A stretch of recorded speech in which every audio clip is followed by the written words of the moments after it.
মমতাকে বহিষ্কারের প্রায়শ্চিত্ত আজও করতে হচ্ছে কংগ্রেসকে। প্রায় 3 দশক পেরিয়ে গেলেও আফসোস যাচ্ছে না কংগ্রেস নেতাদের। শনিবারও প্রবীণ কংগ্রেস নেতা প্রদীপ ভট্টাচার্য আফসোসের সুরে বলেছিলেন, সেদিন মমতাকে বহিষ্কার করা ঠিক হয়নি, আজও প্রায়শ্চিত্ত করতে হচ্ছে। 1997 সালের 9 ডিসেম্বর কলকাতায় কংগ্রেসের অধিবেশন। নেতাজি ইন্ডোরে সেই সভাস্থলে সোমেন মিত্র, প্রণব মুখোপাধ্যায়, সীতারাম কেশরীর মতো নেতারা। অথচ সভায় নেই তৎকালীন কংগ্রেস নেত্রী মমতা বন্দ্যোপাধ্যায়। ততদিনে মমতার জনপ্রিয়তা চরমে। যুব নেত্রী থেকে জননেত্রী হয়ে উঠেছেন। নেতাজি ইন্ডোরে যখন কংগ্রেসের অধিবেশন চলছে, তখনই স্টেডিয়ামের বাইরে কর্মী সভা করছিলেন মমতা। তাতে রীতিমতো জনজোয়ার দেখা যায়। সেদিনই স্পষ্ট হয়ে গিয়েছিল সোমেন মিত্র এবং মমতা বন্দ্যোপাধ্যায় একসঙ্গে চলতে পারবেন না। কংগ্রেস হাইকমান্ডকে তখন সোমেন এবং মমতা দুজনের মধ্যে একজনকে বেছে নিতে হতো। সীতারাম কেশরী সেদিন সোমেনকে বেছে নিয়েছিলেন। সেটা আন্দাজ করে 22 ডিসেম্বর মমতার নতুন দল তৈরির সিদ্ধান্ত ঘোষণা করেন। তার আগেই অবশ্য কংগ্রেস তাকে বহিষ্কার করার সিদ্ধান্ত নেয়। প্রদীপ ভট্টাচার্য মনে করছেন, সেদিনের সেই সিদ্ধান্ত ঐতিহাসিক ভুল কংগ্রেসের, যার খেসারত আজও দিতে হচ্ছে। শনিবার সন্তোষ মিত্র স্কোয়ারের কাছে সোমেন মিত্রর মূর্তি উন্মোচন অনুষ্ঠানে প্রদীপ বলছিলেন, সেদিন সোমেনের ওপর যে চাপ তৈরি হয়েছিল যে মমতাকে বহিষ্কার করতে তিনি বাধ্য হন, তার প্রায়শ্চিত্ত আজও কংগ্রেস দলকে করতে হচ্ছে। প্রদীপ ভট্টাচার্যের কথায়, সেদিন আমি শ্রীরামপুর থেকে ফিরছিলাম, সোমেনদার ফোন এলো। জানলাম সীতারাম কেশরী ফোনে সোমেনকে বলেছেন মমতাকে বহিষ্কার করতে হবে। আমরা করেছি, তোমাকেও করতে হবে। আমি সোমেনকে বলেছিলাম, তুমি করো না, কিছুতেই করো না। কিন্তু সেদিন যে চাপ তৈরি হয়েছিল, তাতে সোমেন বাধ্য হয়েছিল, তার প্রায়শ্চিত্ত আজও করতে হচ্ছে। জানি না এই খাত থেকে আমরা কবে এবং কিভাবে উঠে আসতে পারবো। এই সন্ধ্যায় সাংবাদিকদের মুখোমুখি হয়ে অধীর রঞ্জন চৌধুরী বলেন, 2011 সালে সোনিয়া গান্ধী তৃণমূলের সঙ্গে সমঝোতা করার জন্য আমাদের পরামর্শ চেয়েছিলেন। আমরা হ্যাঁ বলেছিলাম। আমাদের সাহায্য নিয়ে মমতা বন্দ্যোপাধ্যায় ক্ষমতায় এসেছেন।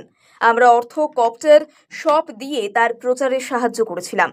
আর ক্ষমতায় এসে তিনি কংগ্রেসকে শেষ করতে উঠে পড়ে লেগেছেন। এবার কে কার প্রায়শ্চিত্ত করবেন, যিনি সব বলছেন, সেটা তাঁর দায়িত্ব। মমতাকে বহিষ্কারের প্রায়শ্চিত্ত আজও করতে হচ্ছে কংগ্রেসকে। প্রায় 3 দশক পেরিয়ে গেলেও আফসোস যাচ্ছে না কংগ্রেস নেতাদের। শনিবারও প্রবীণ কংগ্রেস নেতা প্রদীপ ভট্টাচার্য আফসোসের সুরে বলেছিলেন, সেদিন মমতাকে বহিষ্কার করা ঠিক হয়নি, আজও প্রায়শ্চিত্ত করতে হচ্ছে। 1997 সালের 9 ডিসেম্বর কলকাতায় কংগ্রেসের অধিবেশন। নেতাজি ইন্ডোরে সেই সভাস্থলে সোমেন মিত্র, প্রণব মুখোপাধ্যায়, সীতারাম কেশরীর মতো নেতারা। অথচ সভায় নেই তৎকালীন কংগ্রেস নেত্রী মমতা বন্দ্যোপাধ্যায়।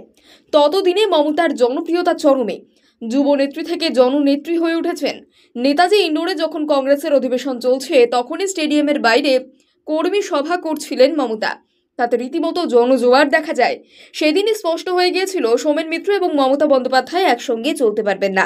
কংগ্রেস হাইকমান্ডকে তখন সোমেন এবং মমতা দুজনের মধ্যে একজনকে বেছে নিতে হতো। সীতারাম কেশরী সেদিন সোমেনকে বেছে নিয়েছিলেন। সেটা আন্দাজ করে 22 ডিসেম্বর মমতার নতুন দল তৈরির সিদ্ধান্ত ঘোষণা করেন। তার আগেই অবশ্য কংগ্রেস তাকে বহিষ্কার করার সিদ্ধান্ত নেয়। প্রদীপ ভট্টাচার্য মনে করছেন, সেদিনের সেই সিদ্ধান্ত ঐতিহাসিক ভুল কংগ্রেসের, যার খেসারত আজও দিতে হচ্ছে। শনিবার সন্তোষ মিত্র স্কোয়ারের কাছে সোমেন মিত্রর মূর্তি উন্মোচন অনুষ্ঠানে প্রদীপ বলছিলেন, সেদিন সোমেনের ওপর যে চাপ তৈরি হয়েছিল যে মমতাকে বহিষ্কার করতে তিনি বাধ্য হন, তার প্রায়শ্চিত্ত আজও কংগ্রেস দলকে করতে হচ্ছে। প্রদীপ ভট্টাচার্যের কথায়, সেদিন আমি শ্রীরামপুর থেকে ফিরছিলাম, সোমেনদার ফোন এলো। জানলাম সীতারাম কেশরী ফোনে সোমেনকে বলেছেন মমতাকে বহিষ্কার করতে হবে। আমরা করেছি, তোমাকেও করতে হবে। আমি সোমেনকে বলেছিলাম, তুমি করো না, কিছুতেই করো না। কিন্তু সেদিন যে চাপ তৈরি হয়েছিল, তাতে সোমেন বাধ্য হয়েছিল, তার প্রায়শ্চিত্ত আজও করতে হচ্ছে। জানি না এই খাত থেকে আমরা কবে এবং কিভাবে উঠে আসতে পারবো। এই সন্ধ্যায় সাংবাদিকদের মুখোমুখি হয়ে অধীর রঞ্জন চৌধুরী বলেন, 2011 সালে সোনিয়া গান্ধী তৃণমূলের সঙ্গে সমঝোতা করার জন্য আমাদের পরামর্শ চেয়েছিলেন। আমরা হ্যাঁ বলেছিলাম। আমাদের সাহায্য নিয়ে মমতা বন্দ্যোপাধ্যায় ক্ষমতায় এসেছেন।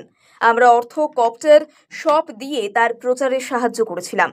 আর ক্ষমতায় এসে তিনি কংগ্রেসকে শেষ করতে উঠে পড়ে লেগেছেন।